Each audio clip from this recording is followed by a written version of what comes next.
Daily. Taste the Daily. என்னுடைய தொப்புள் கொடி உறவுகளுக்கு நான் கேட்பதெல்லாம் என் வலி உங்களுக்கு கேட்கிறதா? என்னுடைய தந்தையை இழந்தவன் நான் தாயை விட தந்தையை அதிகமாக நேசிப்பவன். என்னுடைய தந்தை ஒரு விடுதலை போராளி. அவர் என்னுடைய தந்தை காவல்துறையிலே 3வது தரவரிசையில் இருந்தவர். கடைசி 2009ஆம் ஆண்டு இதே மாதங்களிலே எங்கே ஒரு சிங்கள மண்ணிலே என்னுடைய தந்தையுடைய கண்கள் தூண்டப்பட்டிருக்கும்.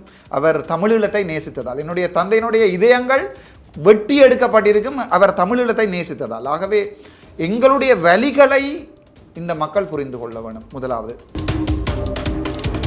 இலங்கையிலே அரசியல் செய்வதாக இருந்தால் ஒரு விடயம், இனவாதம் கதைக்கின்ற போது கக்குகின்ற போது சிங்கள மக்கள் வாக்குகளை அள்ளி போடுவார். உங்களுக்கு தெரியும் மஹிந்த ராஜபக்ச, உங்களுக்கு தெரியும் கோத்தபாய ராஜபக்ச, உங்களுக்கு தெரியும் ரணில் விக்ரமசிங்க, உங்களுக்கு தெரியும் சந்திரிகா பண்டாரநாயக்க குமாரதுங்க. மிகப்பெரிய இனவாதிகள். அதாவது தமிழ் மக்களை முற்றாக ஒழிக்க வேண்டும், மண்ணுக்குள்ள புதைக்க வேண்டும்.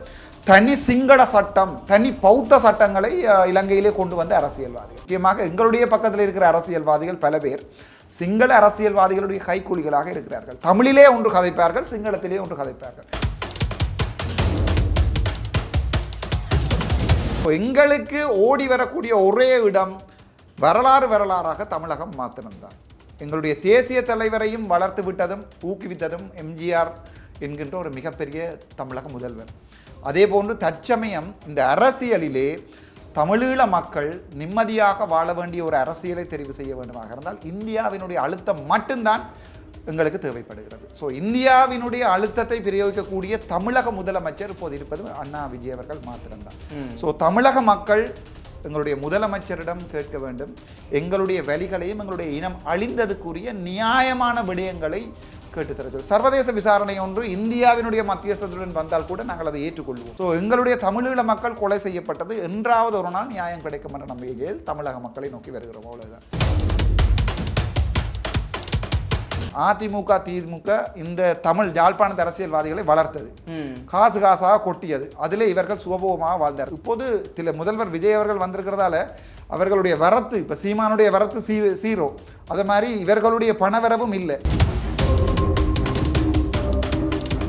ஸோ இவர்களை பொறுத்த வரைக்கும் அந்த சிங்கள மக்களையும் எதிர்க்க வேண்டும் என்கிற என்னுடைய கொள்கை. சிங்கள மக்களை கொண்டு சிங்கள அரசியல்வாதிகளை தோற்கடிக்க வேண்டும். சிங்கள மக்கள் தமிழன் ஒருத்தனை நம்புகிறான் என்றால் நான் இத்தனைக்கும் சிங்கள ஊடகத்தில் நான் 225 பாராளுமன்ற உறுப்பினர்கள் 3வது ரேங்க்ல இருக்கிறேன். அதை நான் கதைக்கின்ற அதே விடயங்கள் அவ்வளத்தையும் சிங்களத்தில் ஊடகத்தில். இலங்கையிலே பயங்கரவாத தடை சட்டம் இருக்கிறது. அங்கே பேரை பாவித்தால் ஆயுள் தண்டனை.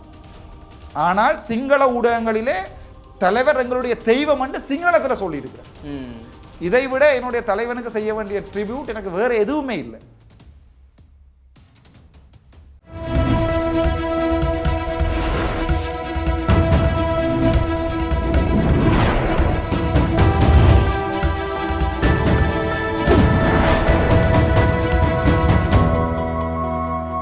சேனல் 5 தமிழ் நேயர்களுக்கு வணக்கம்.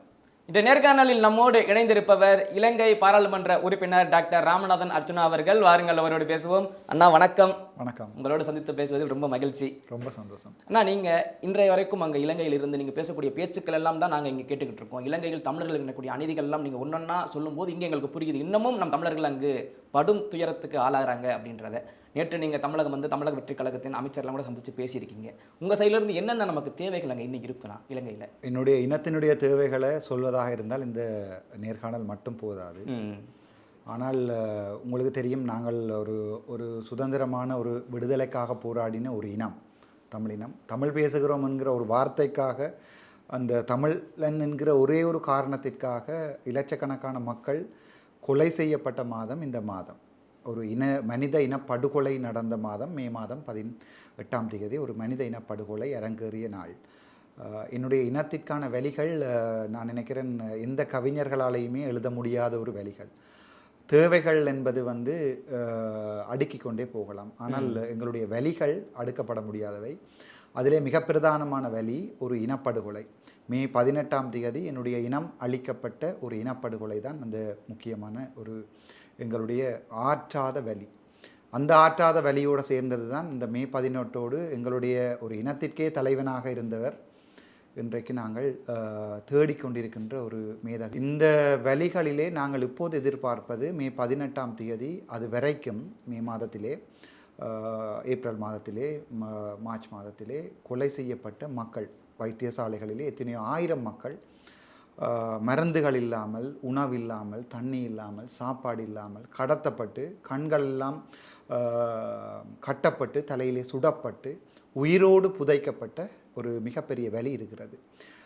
ஒரு விடுதலை போராளி என்பதையும் தாண்டி, ஒரு விடுதலை ஒரு இனம் என்பதையும் தாண்டி, ஒரு போரிலே வைக்கக்கூடிய ஒரு மனப்பாங்கு ஒன்றொன்று இருக்கிறது. அதாவது வந்து ஒரு போரிலே உங்களுக்கு எல்லாம் சேர சோழ பாண்டிய பல்லவ மன்னர்களை பற்றி நான் சொல்ல தேவையில்லை. ஆகவே ஒரு போரிலே நடத்த வேண்டிய ஒரு போர் வீரனை நடத்த வேண்டிய ஒரு விதிமுறை இருக்கிறது. எங்களுடைய இனம் திட்டமிட்ட ரீதியில் காட்டி கொடுக்கப்பட்டு போராட்டம் சிதைக்கப்பட்ட போது எங்களுடைய போராளிகள் வந்து சட்டத்திற்குட்படுத்தப்படாமல் கற்பழிக்கப்பட்டு, கொலை செய்யப்பட்டு, களத்திலே வெட்டப்பட்டு எத்தனையோ ஆயிரம் பேர் காணாமல் போயிருக்கிறார்கள். என்னுடைய தந்தை நான் காணாமல் போயிருக்கிறேன். என்னுடைய தந்தைக்காக நான் ஐக்கிய நாடுகள் சபை வரைக்கும் போயிருக்கிறேன். ஆகவே மிகப்பெரிய வழியிலே இப்போது அவசரமாக எங்களுக்கு தேவையான பிரச்சனை இந்த மனித இனப்படுகொலை. 18ஆம் நாட்களிலே நடந்த இந்த மனித இனப்படுகொலைக்கு சர்வதேச விசாரணை வேண்டும். சர்வதேசம் எங்களுடைய இனத்தினுடைய குரல்களை கேட்க வேண்டும் என்பதுதான் எங்களுடைய இன்றைய காலகட்டத்தின் தேவை. ஆனால் எங்களுடைய மண்ணுக்கண்டு இருக்கின்ற வழிகளை அடுக்கிக் கொண்டே போகலாம். இல்லைன்னா நம்மளுடைய அந்த கூக்குரல்ன்றது அன்று அந்த படுகொலையிலிருந்து இன்று வரை தொடர்ந்துகிட்டே தான் இருக்குது. இந்த கூக்குரல் இன்று வரைக்கும் கேட்கலையா அவங்க காதுகளுக்கு? சிங்கள தேசத்தை பொறுத்த வரைக்கும் சிங்கள மக்கள் அதிகூடியதாக நம்புவது சிங்கள அரசியல்வாதிகளை.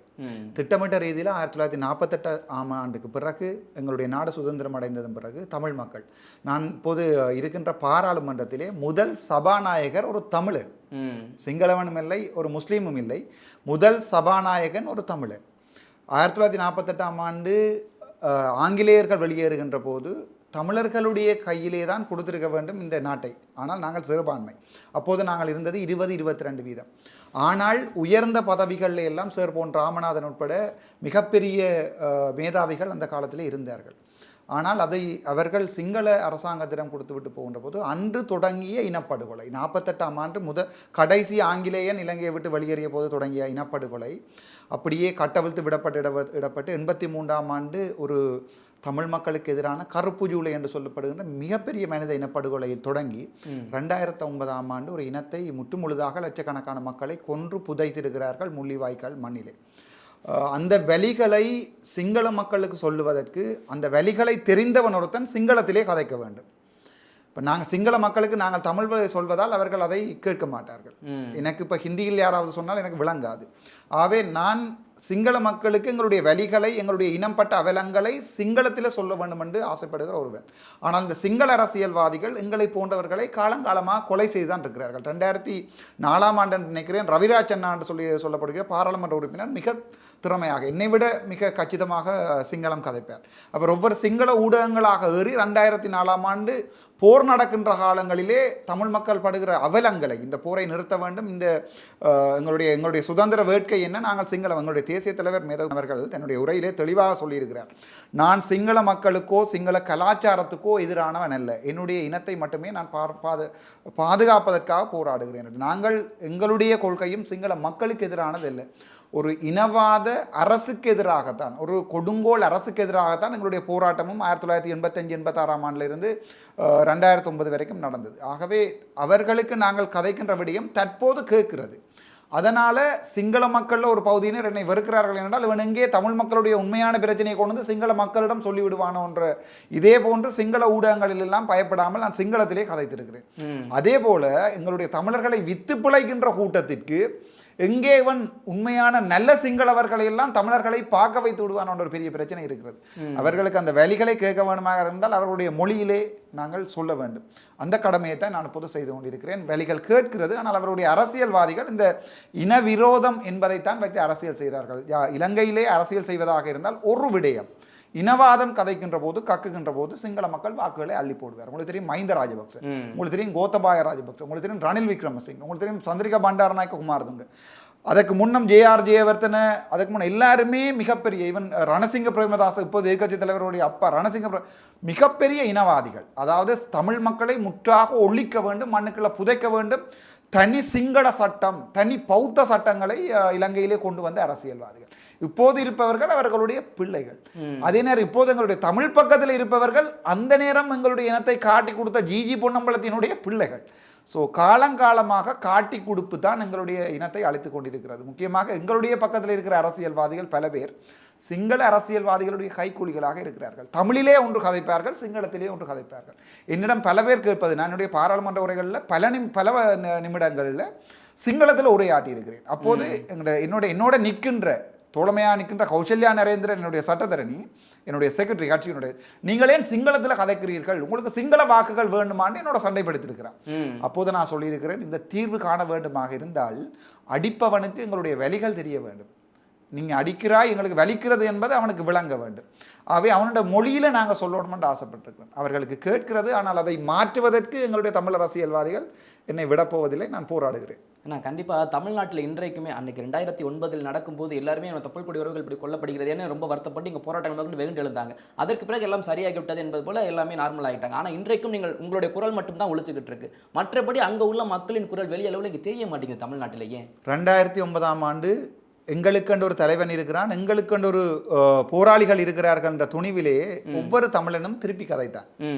ஒவ்வொரு தமிழனும் அடிக்கின்ற போது திருப்பி கதைத்தான், திருப்பி அடித்தான், திருப்பி கொளுத்தினான், திருப்பி நிர்மூலமாக்கினான். அது எங்களுடைய வரலாறு. இப்போது எங்களுடைய கடவுள் இல்லை எங்களிடம். எங்களை பாதுகாப்பதற்கு யாருமே இல்லை. நாங்கள் கும்பிடுவதற்கு எந்த கோயிலும், யாழ்ப்பாணத்திலோ மட்டக்களப்பிலோ நாங்கள் கும்பிடுவதற்கு எந்த கோயிலும் இல்லை. கோயில்கள் இருக்கிறது, உண்மையான கடவுளை எங்களுக்கு பார்த்த எங்களுக்கு அந்த கோயில் இப்போது இல்லை. பாதுகாப்பதற்கு யாரும் இல்லை. நாங்கள் கண்ணிலே காணாத கடவுளை நம்புவதற்கு நாங்கள் முட்டாள் இல்லை. கண்கண்ட தெய்வம் மேதகு அந்த கோயிலை இழந்திருக்கிறோம். ஆகவே இப்போது கதைக்கின்ற போது, அதுவும் யாழ் மணியில இருந்து சிங்கள மணியில இருந்து சிங்கள பாராளுமன்றத்தில் கதைக்கின்ற போது உயிருக்கு ஒரு பயம் ஒன்று இருக்கு. நாங்கள் என்னதான் வீராவேசம் பேசினாலும் உயிருக்கு ஒரு ஆபத்து என்று வருகின்ற போது நாங்கள் எல்லாருமே கோழைகளாகி விடுகிறோம். அப்படி கோழைகளாகாதவன் மாவீரன் ஆகிறான். நாங்கள் முகப்புத்தகங்களிலே யாரும் மாவீரர்கள் இல்லை. இவர்களுடைய சொந்த பெயரில் கூட முகப்புத்தகம் திறக்க முடியாத கோழைகள் தான் தற்போது தேசியம் கதைக்கிறார்கள். அந்த மண்ணில இருந்து கதைப்பது சரியான கஷ்டம். அந்த வேலையை தான் நான் செய்கிறேன். நான் இந்த கேள்வி நான் என்கிட்ட தான் கேட்கணும், ஆனால் உங்ககிட்ட கேட்கறதுக்கான பதில் கிடைக்கும்னு. நம்மளுடைய தொப்புள் குடியுறவு, நம் மொழியை பேசக்கூடிய நம் சொந்தங்கள் அங்கே இப்படி பல அநீதிகளுக்கு உள்ளாகும் போது நம்மளால் எதுவுமே செய்ய முடியலை அப்படின்னு எங்களுக்கு கேள்விகள் இருக்குது. இதையும் தாண்டி எங்களால் எதாவது செய்ய முடியும்னா என்ன எங்களால் முடியும்னு நினைக்கிறீங்க? தற்போதைய சமூகத்தில் நான் ஒரு யதார்த்த அரசியல்வாதி. அதாவது நான் வெகுஜன விரோதி இல்லை. யதார்த்தத்தை பேசுபவன் வெகுஜன விரோதி ஆகிறான். நான் ஒரு யதார்த்த அரசியல்வாதி. என்னுடைய கண்ணுக்கு தமிழ்நாட்டு மக்கள் ஒரு மிகப்பெரிய மாற்றத்தை இந்த முறை தேர்தலிலே தமிழ்நாட்டிலே கொண்டு வந்திருக்கிறார்கள். யாருமே எதிர்பார்க்காத, எந்த அரசியல் விற்பனர்களும் எதிர்வு கூறாத மிகப்பெரிய ஒரு மாற்றத்தை மக்கள் செய்திருக்கிறார்கள். சொல்வார்கள் தமிழிலே, மக்கள் தீர்ப்பு மகேசன் தீர்ப்பு என்று சொல்வார்கள். சிவபெருமானுடைய தீர்ப்பு தான் மக்களுடைய தீர்ப்பு. ஸோ மக்கள் தீர்த்திருக்கிறார்கள். இல்லை, எங்களுடைய பரம்பரை அரசியல்வாதிகள் வீட்டுக்கு போக வேண்டும், எங்களுக்கு ஒரு புது தலைவன் வேண்டும் என்று முதலமைச்சர் விஜய் அவர்களை மக்கள் தீர்ப்பளித்திருக்கிறார்கள். அந்த மக்கள் தீர்ப்புக்கு எங்களுடைய முதலமைச்சர் ஒரு மிகப்பெரிய மரியாதை கொடுக்க. நான் என்னுடைய ஊரிலே சொல்லுவேன், எனக்கு வாக்கு போட்டவர்கள் எனக்கு பிச்சை போட்டிருக்கிறார்கள். வாக்கு தேர்தல் காலங்களில் நான் ஜாசகம் கேட்கிறேன். தேர்தல் காலங்களில் கேட்கின்ற ஜாசகங்கள் தான் அடுத்த 5 வருடம் நான் ஒரு பாராளுமன்ற உறுப்பினராக அந்த மக்களிடையே போய் நிற்பதற்குரிய அவர்களுடைய அங்கீகாரம். எனக்கு வாக்கு போட்டது நீங்கள், ஆகவே உங்களுக்காக சாவதற்கு நான் தயாராக இருக்கிறேன். ஆகவே இங்கே முதலமைச்சர் விஜய் அவர்கள் மக்களுடைய ஜாசகம் பெற்றுத்தான் மக்களுடைய தலைவனாக மாறியிருக்கிறார். மக்கள் அவரை ஜாசித்திருக்கிறார், அதாவது மக்கள் அவர்களை தேர்ந்தெடுத்திருக்கிறார்கள். என்னுடைய தொப்புள் கொடி உறவுகளுக்கு நான் கேட்பதெல்லாம், என் வலி உங்களுக்கு கேட்கிறதா? நான் என்னுடைய பாராளுமன்றத்தில் கதைக்கின்ற நிமிடங்களிலே நான் பல தடவை யோசித்திருக்கிறேன், என்னுடைய வலி என் மொழி புரிகிறவனுக்காவது முதலாவது விளங்க வேண்டும் என்று பல தடவை யோசித்திருக்கிறேன். நான் சிங்களத்தில் பேசுகின்ற போது மொழி தெரியாதவனுக்கும் விளங்க வேண்டும், மொழி ஆகவே எங்களுடைய வலியை புரிந்து கொள்ளுங்கள். நாங்கள் என்னுடைய தந்தையை இழந்தவன். நான் தாயை விட தந்தையை அதிகமாக நேசிப்பவன். என்னுடைய தந்தை ஒரு விடுதலை போராளி. அவர் என்னுடைய தந்தை காவல்துறையிலே 3வது தரவரிசையில் இருந்தவர். கடைசி 2009 ஆண்டு இதே மாதங்களிலே எங்கே ஒரு சிங்கள மண்ணிலே என்னுடைய தந்தையுடைய கண்கள் தூண்டப்பட்டிருக்கும். அவர் தமிழீழத்தை நேசித்ததால். என்னுடைய தந்தையினுடைய இதயங்கள் வெட்டி எடுக்கப்பட்டிருக்கும் அவர் தமிழீழத்தை நேசித்ததால். ஆகவே எங்களுடைய வலிகளை இந்த மக்கள் புரிந்து கொள்ள வேணும். முதலாவது தமிழ் மக்கள். மற்றது, ஒரு வீட்டிலே அடிபாடு என்றால் பக்கத்து வீட்டில் இருக்கிற ஒரு தம்பி ஒருத்தனுக்கு, இந்த தம்பிக்கு யாராவது ஒருத்தன் அடிச்சிட்டான் என்றால் அவன் ஓடி வருவது அந்நாட்டை, இன்னொரு நாட்டுக்காரன்ட்ட இல்லை. ஸோ எங்களுக்கு ஓடி வரக்கூடிய ஒரே இடம் வரலாறாக தமிழகம் மாத்திரம்தான். எங்களுடைய தேசிய தலைவரையும் வளர்த்து விட்டதும் ஊக்குவித்ததும் எம்ஜிஆர் என்கின்ற ஒரு மிகப்பெரிய தமிழக முதல்வர். அதே போன்று தற்சமயம் எங்களுக்கு இருக்கின்ற ஒரு நம்பிக்கை, நாங்கள் சர்வதேசத்திடம் ஓடினோம், அமெரிக்காவிடம் ஓடினார்கள், யூகேயிடம் ஓடினார்கள், ஐநாவிடம் ஓடினார்கள். அவர்கள் வேற்று மொழி பேசுபவர்கள். அதில் உள்ள வித்தியாசம் எப்படி என்றால், ஒரு சொந்த நாட்டுக்கே டூர் போவது போன்ற ஒரு அதை வந்து ரங்குவது போன்ற உணர்வு உலகத்தில் எங்கேயும் வராது தம்பி. நான் பல இடங்களுக்கு போயிருக்கிறேன். இன்னொரு நாட்டிலே ரங்குகின்ற போது கேன் யூ ஸ்பீக் இங்கிலீஷ் என்று தான் முதலாவதாக கேட்க வேண்டியிருக்கும். அண்ணே ஆட்டோ போகலாம் அண்ணே, அந்த ஃபீலிங் தமிழ்நாட்டுக்கு வருகின்ற போது மட்டும்தான் வரும். ஆகவே அந்த உணர்வுள்ள நாங்கள் தமிழ் கதைக்கிறோம் என்பதற்காக சிதைக்கப்படுகிறோம். உங்களுடைய மனத்தினுடைய நடுநிலைமையான மனச்சாட்சியை தட்டி கேளுங்கள். நீங்கள் எங்களுக்கு ஏதாவது செய்ய முடியுமா? எங்களுக்கு எந்த உதவியும், பண உதவியும் வேண்டாம், எந்த உதவியும் வேண்டாம். இந்த அரசியலிலே தமிழீழ மக்கள் நிம்மதியாக வாழ வேண்டிய ஒரு அரசியலை தெரிவு செய்ய வேண்டுமாக இருந்தால் இந்தியாவினுடைய அழுத்தம் மட்டும்தான் எங்களுக்கு தேவைப்படுகிறது. ஸோ இந்தியாவினுடைய அழுத்தத்தை பிரயோகிக்கக்கூடிய தமிழக முதலமைச்சர் இப்போது இருப்பது அண்ணா விஜய் அவர்கள் மாத்திரம்தான். ஸோ தமிழக மக்கள் எங்களுடைய முதலமைச்சரிடம் கேட்க வேண்டும். எங்களுடைய வழிகளையும் எங்களுடைய இனம் அழிந்ததுக்குரிய நியாயமான விடயங்களை கேட்டுத்தர சொல்லி, சர்வதேச விசாரணை ஒன்று இந்தியாவினுடைய மத்தியஸ்தத்துடன் வந்தால் கூட நாங்கள் அதை ஏற்றுக்கொள்வோம். அந்த விசாரணையில் படுகொலை நடக்கவில்லை என்றால் அது வேற பிரச்சனை. ஆனால் விசாரணையே நடத்த மாட்டேன் என்கிற சிங்கள இனவாத அரசுக்கு சர்வதேசம் எத்தனையோ நாடுகள், உங்களுக்கு தெரியும், நான் வரலாறுகளை சொல்றது, எத்தனையோ நாடுகள் எத்தனையோ வருடங்கள் 100 வருடங்கள் கடந்த பிறகு கூட இனப்படுகொலை தீர்மானிக்கப்பட்டிருக்கிறது. அமெரிக்காவிலே கருப்பர்கள் கொலை செய்யப்பட்டதுகள் கூட இப்போது கல்வெட்டுகளாக பதிக்கப்பட்டிருக்கிறது. ஸோ எங்களுடைய தமிழீழ மக்கள் கொலை செய்யப்பட்டது என்றாவது ஒரு நாள் நியாயம் கிடைக்கும் என்ற நம்பிக்கையில் தமிழக மக்களை நோக்கி வருகிறோம். அவ்வளவுதான். இல்லைண்ணா, இதனால் வரைக்கும் அரசு ஆட்சி எல்லாம் ஒரு மாதிரியாக இருந்தது. எல்லாம் வாய் வசனங்கள் பேசினாங்க. இன்னைக்கு ஒருத்தர் வசனங்கள் பேசுவதில் எல்லாம் செயல்பாடுகளிலே காட்டிக் கொண்டிருக்கிறார். அப்படிப்பட்ட ஒரு நபர் புதிதாக தமிழகத்திற்கு முதலமைச்சராக கிடைச்சிருக்காரு. மத்தியிலே பாஜக அரசு, பாஜகவின் மீது 1000 விமர்சனங்கள் இருந்தாலும் இது போல, அதாவது நம் நாட்டை சுற்றி நடக்கக்கூடிய பிரச்சனைகள்லாம் அவங்க தலையிடுறது ரொம்ப சகஜமா போயிடுச்சு. பெரிய பெரிய நாடுகளின் போர்களில் கூட தலையிடுறாங்க.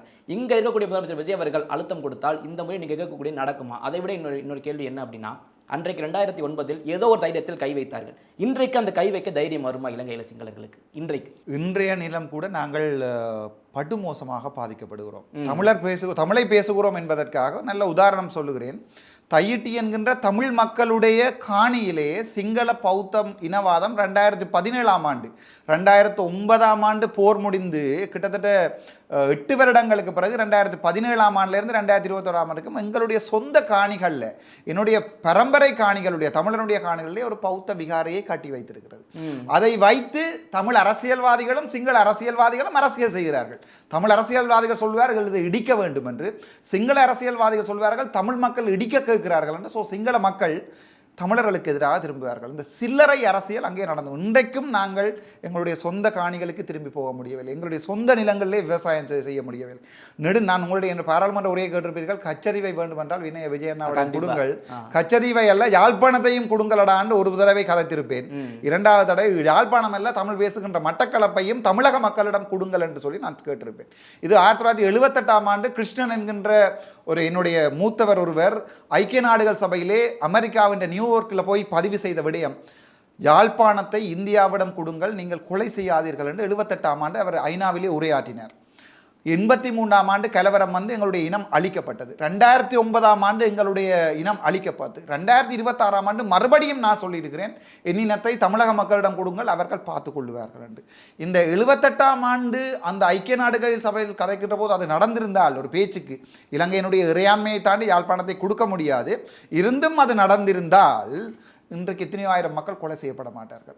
2026 நான் சொல்லுகின்ற போது அவர்கள் அதை 78ஆம் ஆண்டோடு ஒப்பிட்டு பார்த்தார்கள். 78லிருந்து 2026 இவ்வளவு காலம் போன பிறகு கூட சிங்கள அரசாங்கத்தினுடைய மனம் மாறவில்லை. தமிழர்களை இம்சிக்கிறார்கள். அவர்களை பொறுத்த வரைக்கும் எனக்கு நன்றாக சிங்களம் தெரிவதால் நான் சொல்லுகிறேன், சிங்கள அரசியல்வாதிகள் சிங்கள மக்களுடைய தலையிலே எப்படி புகுத்துகிறார்கள் என்றால், இது சிங்கள நாடு, இது பௌத்த நாடு, இங்கே மற்ற இனத்தவர்கள் அங்கங்கே சொட்டு சொட்டாக வாழலாம், இவர்களுக்கண்டு வாழ்வதற்கு ஒரு இடம் கொடுக்க முடியாது. யாழ்ப்பாணம் என்றால் தமிழன், மட்டக்களப்பு என்றால் தமிழன், கிளிநொச்சி என்றால் தமிழன், அப்படி இருக்க முடியாது. எல்லா இடத்திலையுமே சிங்கள ஆதிக்கங்களை கொண்டு வரும் என்று திட்டமிட்டு 2009லிருந்து 2015 வரைக்கும் செய்கிறார்கள். அந்த திட்டமிட்ட இனப்படுகொலை, அந்த ஒரு நாளில் நடந்த இனப்படுகொலையை விட மிகப்பெரிய இனப்படுகொலை, கலாச்சார படுகொலை. அதாவது நான் தமிழன் என்கின்ற அடையாளத்தை நாங்கள் முற்றுமுழுதாக இழக்கிறோம். எங்களுடைய பண்பாடு, எங்களுடைய தமிழர்களுடைய மரபு எல்லாமே அழிக்கப்படுகிறது. இதுதான் மிகப்பெரிய இனப்படுகொலை. இந்த இனப்படுகொலை நடப்பதை தடை செய்யமாக வேண்டுமாக இருந்தால் தமிழகத்தாலே மட்டும்தான், இந்தியாவால் மட்டும்தான் இந்த இனப்படுகொலையை தடை செய்ய முடியும். நான் ஐநாவிலே போய் கதைத்திருக்கிறேன்.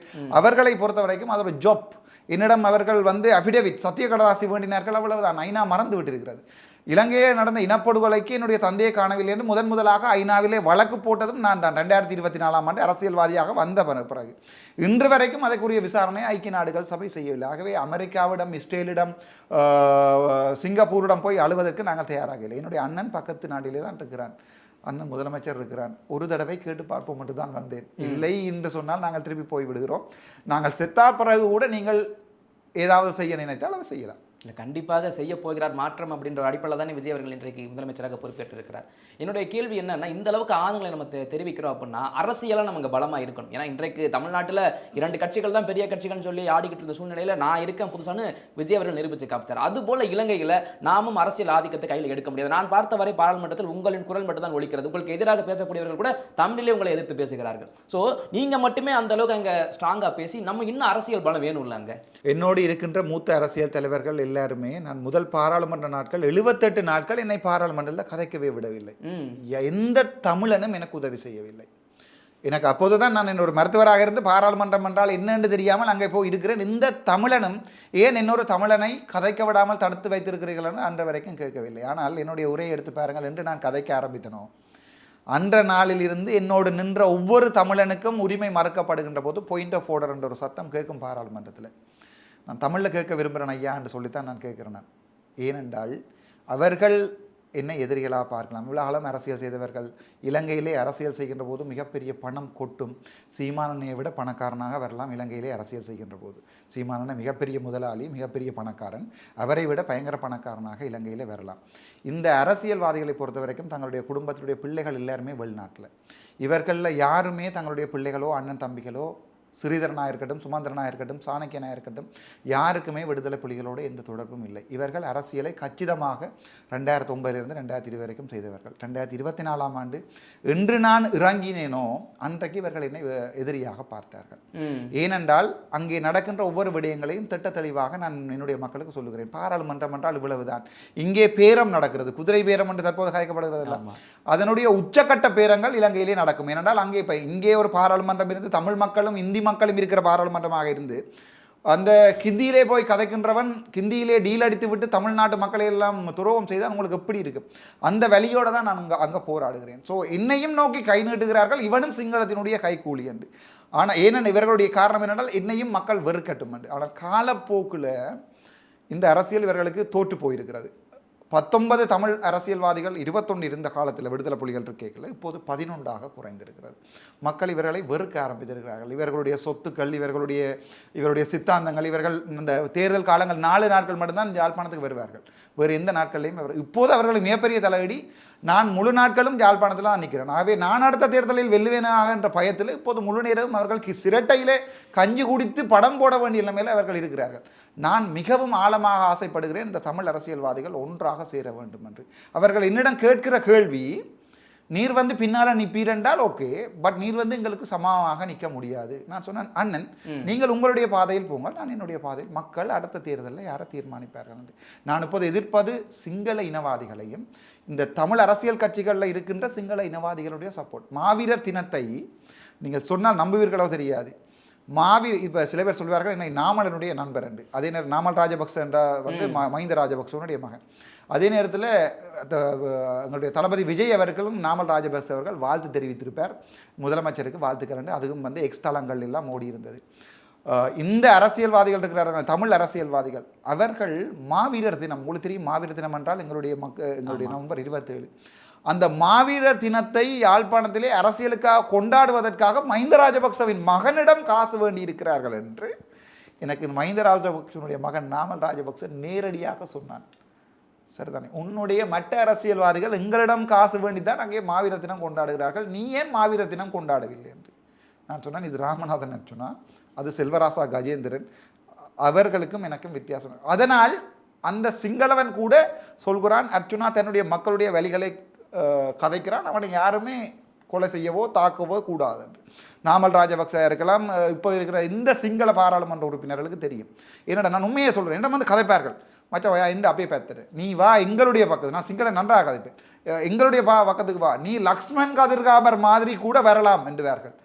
அது எங்களுடைய தமிழில் எப்படி இருக்கும் என்றால், நீ ஒரு துரோகியாக கூட வரலாம் என்று இருக்கும். என்றால் லக்ஷ்மண் கதிர்காமர் என்பவர் ஒரு இன துரோகி, எங்களுடைய தமிழில் விடுதலை புலிகளாலே கொலை செய்யப்பட்டவர். நீ ஒரு லக்ஷ்மண் கதிர்காமராக வரலாமடாப்பா, உன்னுடைய நீ இவ்வளோ ஒரு 3 மாதத்திலே இவ்வளோ மிக பிரபல்யம் அடைந்திருக்கிறாய், வா என்னுடைய பக்கம் என்று. நான் சொல்ல, எனக்கு வாக்கு போட்டவன் தமிழன், நினைத்து பார், நான் அப்படி துரோகம் செய்கின்றேன் என்ற போது என்னுடைய தந்தைக்கு அப்படி வலிக்கும் என்று.